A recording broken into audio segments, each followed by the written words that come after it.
జిల్లా నెక్కొండ పట్టణ అభివృద్ధి నా ధ్యేయమని గత గ్రామ పంచాయతీల అభివృద్ధి జరగలేదని నెక్కొండ పట్టణానికి మున్సిపాలిటీ కాకపోవడంపై మండిపడ్డారు బీఆర్ఎస్ పార్టీ సర్పంచ్ అభ్యర్థి కొమ్ము రమేష్. ఆయన మాట్లాడుతూ కత్తెర గుర్తుకు ఓటు వేసి గెలిపించాలని, గ్రామంలో గత కొన్ని సంవత్సరాల నుండి అభివృద్ధి కొంతమేరకే జరిగిందని, నెక్కొండ అభివృద్ధి నా ధ్యేయమని డ్రైనేజీ, సీసీ మరియు అంతర్గత రోడ్లు, మౌలిక వసతులు కల్పిస్తామని, పార్టీలకు అతీతంగా గ్రామ సేవ చేస్తానని తెలిపారు. పెద్ది సుదర్శన్ రెడ్డి గారు మరియు నెక్కొండ పట్టణ టీఆర్ఎస్ కార్యకర్తల అభిష్టం మేరకు నేను సర్పంచ్గా పోటీ చేస్తున్నాను. 17వ తారీఖు నాడు జరిగే ఎన్నికల్లో నా కత్తెర గుర్తుపై ఓటు వేసి, మీ అమూల్యమైన ఓటు వేసి గెలిపించవలసిన నెక్కొండ ప్రజలందరినీ విజ్ఞప్తి చేస్తున్నాను.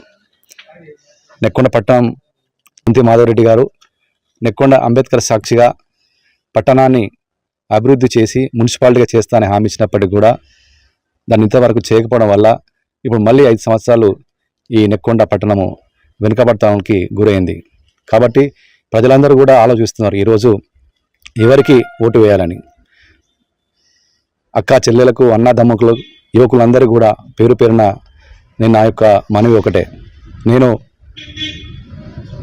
అడ్వకేట్గా దాదాపు 20 సంవత్సరాలుగా ప్రాక్టీస్ చేస్తున్నాను. ప్రాక్టీస్తో పాటు ప్రజలతో పాటు నిత్య నాకు వారితో సంబంధాలు ఎప్పటికప్పుడు ఉంటూ వారి యొక్క కష్టసుఖాల్లో మరి ఎప్పటికీ నేను పాలు పంచుకుంటున్నాను. ఇప్పటికీ ఏ కార్యక్రమం జరిగిన నెక్కొండ అన్ని కార్యక్రమాల్లో కూడా నా వంతు సహాయ సహకారాలు అందిస్తూ పార్టీలకు అతీతంగా యువకుల్ని మరియు మహిళల్ని అందరి దగ్గర కూడా వెళ్ళి నేను వారికి మరి పనిచేయడం జరిగింది. నేను అనుకుంటాను తప్పకుండా నా యొక్క కత్తెర గుర్తు మీద ఓటు వేసి నన్ను మీరందరూ కూడా ఆశీర్వదిస్తారని.